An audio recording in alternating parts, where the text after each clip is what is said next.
Oke, bismillahirrahmanirrahim. Assalamualaikum warahmatullahi wabarakatuh. Hari ini, tepatnya hari Rabu,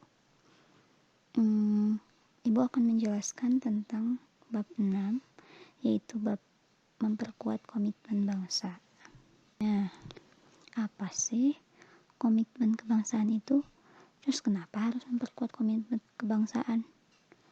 Jelas harus, karena kita lihat dulu ya dari arti kata komitmen itu sendiri apa. Aku mau komitmen dong sama kamu. Maksudnya komitmen itu pengen mempertahankan tujuan yang sama, pengen menuju ke arah yang sama gitu ya, mempertahankan diri sebagai bangsa Indonesia. Gimana caranya untuk bisa menjadikan Indonesia jauh lebih baik ke depannya. Kenapa?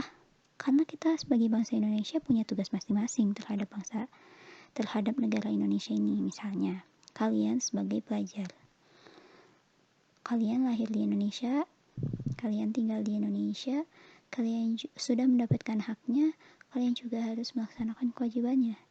Misalnya, seperti sudah mendapatkan pendidikan, sudah, yaitu membayar kewajibannya apa?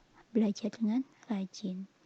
Misalnya sebagai guru, haknya sudah diberikan, kewajibannya mengajar dengan baik. Atau misalnya TNI, kewajibannya menjaga Indonesia atau TNI, seperti itu ya. Jadi memang harus memperkuat komitmen kebangsaan agar Indonesia ini tetap utuh. Ya, yang biasa disebut juga Negara Kesatuan Republik Indonesia harus tetap utuh menjadi satu kesatuan negara. Kita lihat bukan beberapa tahun, malah beberapa ratus tahun ke belakang, itu bukan di Indonesia ya, ini dari lebih ke Asia Tenggara cakupannya, tapi di situ ada bermacam-macam kerajaan yang di situ saling menjatuhkan. Nah, kita lihat dari sejarahnya dari awal kerajaan Kutai Hindu ya, itu ada di Kalimantan di abad ke-4 dan ke-5. Beda lagi di kerajaan Tarumanegara. Tarumanegara itu di Jawa Barat insya Allah, abad ke-5 sampai ke-7. Kok bisa Bu? Di sini di Kutai abad ke-5 juga. Ya, di situ ada saling berperang, saling merebut kekuasaan. Gitu. Merebut kekuasaannya sampai mana, dari mana sampai mana Bu? Tidak dijelaskan secara spesifik, hanya saja cakupannya lebih luas daripada Indonesia itu ya. Itu biasa disebut Nusantara. Selanjutnya ada kerajaan Sriwijaya. Nah, kalau misalnya kalian ngedengar kata-kata Sriwijaya, Universitas Sriwijaya, itu ada di mana? Di Palembang, di Sumatera Selatan. Jadi kerajaan Sriwijaya ini ada di Sumatera, tepatnya di Sumatera Selatan, yaitu abad ke-7 hingga ke-14. Lalu selanjutnya ada kerajaan Majapahit, yaitu abad ke-13 sampai ke-14, dan perkembangannya ini cukup pesat sekali. Kenapa? Karena dia baru muncul di abad ke-13 menurut sejarah, tapi dia bisa menaklukkan Nusantara di abad ke-14 yang sangat terkenal sekali dengan sumpah palapanya, yaitu menyatukan Nusantara gitu ya. Setelah ini kerajaan Majapahit ada apa lagi Bu? Sebetulnya di daerah Serambi Mekah atau Samudra Pasai, di situ sudah ada kerajaan Samudra Pasai, yaitu Indonesia, di abad ke-12. Dari situ sedang berkembang, tapi secara diam-diam. Nah, nanti ada masanya Islam itu jaya. Jadi awalnya Hindu Buddha dulu, baru Islam nanti, seperti itu. Di sini ada bentuk-bentuk semangat dan komitmen kebangsaan yang ditunjukkan pendiri negara. Jadi ada 4 periode ya. Ini dari masa sebelum pergerakan nasional sampai masa perjuangan mengisi kemerdekaan. Sampai sekarang ini maksudnya. Yang pertama, periode 1, masa sebelum pergerakan nasional. Nusantara dimiliki oleh kerajaan yang merdeka dan berdaulat. Pada waktu itu, sudah mulai timbul jiwa semangat dan nilai-nilai kejuangan, yaitu kesadaran harga diri, jiwa merdeka, ketakwaan kepada Tuhan Yang Maha Esa, dan kerukunan hidup umat beragama, serta kepeloporan dan keberanian. Maksudnya apa? Di situ sudah tersebarlah beberapa agama, makanya di situ ada tulisan ketakwaan kepada Tuhan Yang Maha Esa. Karena sebelum munculnya agama-agama atau sebelum munculnya agama Hindu, kan karena Hindu di awal ya, itu Indonesia menganut agama animisme, dinamisme, jadi tidak mengenal Tuhan. Jadi animisme itu menyembah pohon, batu, kayak gitu. Nah, setelah datang agama itu, di situ ada perkataan Tuhan Yang Maha Esa, berarti sudah percaya bahwa Tuhan itu ada satu, gitu. Hanya kerukunan ketakwaan kepada Tuhan Yang Maha Esa, kerukunan hidup, karena di situ sudah ada beberapa agama, jadi ya bisa dibilang rukun gitu ya. Terus pelopor keberanian, karena di situ kan tadi ya sudah ada kerajaan Kutai, Tarumanegara, Sriwijaya, Majapahit, terus ada Samudra Pasai, nanti ada Demak dan lain sebagainya. Di situ berarti sudah ada keberanian ingin memperjuangkan apa-apa yang dia punya gitu.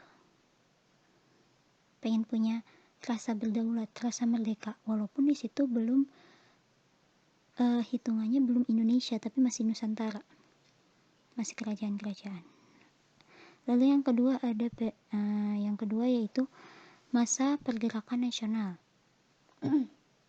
Sebelum perjuangan di masa pergerakan nasional, perjuangan masih bersifat kedaerahan. Misalnya, Cut Nyak dia memperjuangkannya hanya untuk daerah Aceh saja. Pangeran Diponegoro hanya memperjuangkan di daerahnya. Tuanku Imam Bonjol atau misalnya Ella Kartini untuk wanita, tapi wanita yang di daerah Jepara terlebih dahulu atau daerah Jawa terlebih dahulu gitu. Karena masih sifatnya kedaerahan dan pengetahuannya juga masih sangat minim gitu ya. Terus ada tahap perjuangan antara kebangkitan nasional dan akhir masa penjajahan Jepang, merupakan persiapan kemerdekaan. Jiwa-jiwa semangat dan nilai-nilai kejuangan makin menggelora. Di sini sudah kan kita juga udah belajar ya pada saat kebangkitan nasional. Nah, di situ ada pergerakan Budi Utomo, Sarekat Islam, Indis Parci. Nah, disitulah di periode 2 ini mereka gencar-gencarnya untuk menuju kemerdekaan.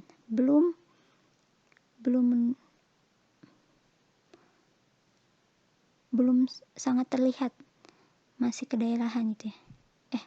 Kalau yang Budi Utomo, Sarekat Islam, Indis Parci udah masuk periode 3. Tadi yang periode 2 masih kayak pahlawan yang kedaerahan kayak Cut Nyak, Ella Kartini kayak gitu. Nah, lanjut lagi ke periode 3, masa proklamasi dan perang kemerdekaan.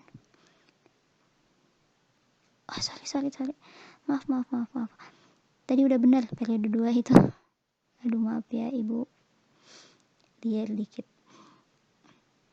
Udah benar tadi. Nah, periode 3 ini udah masa proklamasi.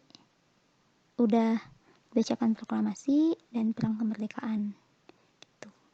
Jadi karena kita udah ngerasa merdeka, terus kenapa orang asing itu, Belanda itu ngeganggu kita lagi, malah pengen ngejajah kita lagi? Gak terima dong. Akhirnya kita mengangkat senjata, berjuang dalam bidang politik dan melakukan diplomasi. Caranya lebih elegan, caranya lebih rapih lah daripada sebelumnya barangkali, karena di sini banyak melakukan diplomasi. Gitu. Selanjutnya periode 4 itu ada di masa kita atau masa perjuangan mengisi kemerdekaan. Perjuangan masa ini tidak terbatas waktu karena perjuangan bermaksud mencapai tujuan akhir nasional seperti yang tercantum dalam UUD 1945. Dalam masa perjuangan mengisi kemerdekaan, kemungkinan nilai-nilai semangat juang akan bertambah untuk menjadikan Indonesia lebih baik. Nah, di sini tugas kalian sebagai penerus bangsa yaitu belajar dengan baik, menjadikan Indonesia lebih baik. Untuk ibu, menjalankan tugas ibu, mengajar dengan baik, mendidik dengan baik, agar bisa terjalin kerjasama yang baik. Nah, kalian jadilah anak yang baik, agar ibu juga bisa menjadi guru yang baik, mendidik kalian, gitu ya. Buatlah prestasi sebanyak mungkin, buatlah kreativitas, buatlah karya sebanyak mungkin, agar kita bisa lebih baik lagi. Nah, ini adalah dua tokoh pendiri negara yang sangat inti, dua proklamator kita, yaitu Insinyur Soekarno dan Muhammad Hatta. Insinyur Soekarno ini sendiri dia lahir di Blitar 6 Juni 1901. Sedangkan Muhammad Hatta, ibu kurang apa, tapi insya Allah lahirnya di Bukit Tinggi, orang Minang. Dan yang paling ibu sukai dari Soeharto ini sendiri, dia adalah orang yang sangat suka membaca. Gitu. Biarkan aku di penjara, tapi di penjaranya di dalam ruangan yang banyak bukunya. Itu yang pernah dia katakan.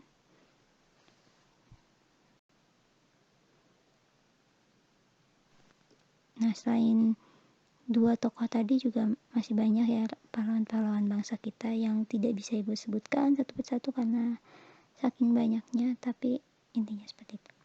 Nah, ini inti pidato Presiden Soekarno 1 Juni 1945. Ada 6 poin. Yang pertama, satu kesatuan tidak dapat dipisahkan oleh samudra ataupun benua. Seperti kita sendiri, kita diapit oleh 2 samudra dan 2 benua. Walaupun kita tetap masih dalam satu benua ya, maksudnya masih benua Asia gitu. Tapi samudra kita ada 2 loh, ada samudra Pasifik dan samudra Hindia. Gitu. Kedua, walaupun berbeda tempat atau bahasa atau budaya, itu tidak akan menghilangkan persatuan, gitu ya. Ya kayak di sini, kayak Indonesia ini betul sekali bahwa walaupun beda tempat, beda bahasa, beda budaya, tapi tetap alhamdulillah bisa rukun hingga sekarang. Ketiga, tanah air Indonesia bukan hanya pulau-pulau yang besar, tapi pulau-pulau kecil pun itu masih tanah air Indonesia. Ya, pulau besar, contohnya Papua, Kalimantan, Sulawesi, Sumatera, dan Jawa. Pulau-pulau kecil seperti apa aja? Bali, Nias, Mentawai, Rondo. Kalian gak pernah pasti ngedengar pulau Rondo. Rondo. Terus Marore, dan masih banyak pulau-pulau kecil lainnya. Yang keempat, ada suku, bahasa, budaya, adat istiadat, dan daerah itu hanya satu bagian kecil dari satu kesatuan. Iya. Dan yang kelima, satu kesatuan itu tidak membedakan agama dan adat istiadat. Ya, tidak masalah beda agama, beda adat istiadat, tidak masalah. Tapi kalau mau amal ma'ruf enggak. 6. Tapi tidak boleh maksa ya amal ma'rufnya. Islam enggak? Kalau enggak nanti diapain? Jangan kayak gitu. Keenam, satu kesatuan itu bahkan persatukan antar umat beragama dan antar adat istiadat atau suku bangsa, gitu ya. Nah, mungkin segitu aja dari Ibu.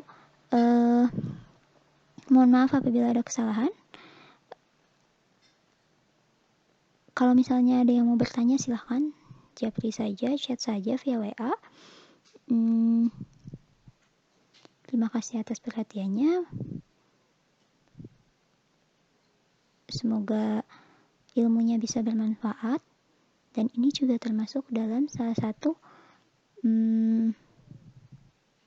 bukan kisi-kisi, termasuk dalam satu materi yang akan keluar nanti pada saat UKK gitu ya. Disudahkan. Wassalamualaikum warahmatullahi wabarakatuh.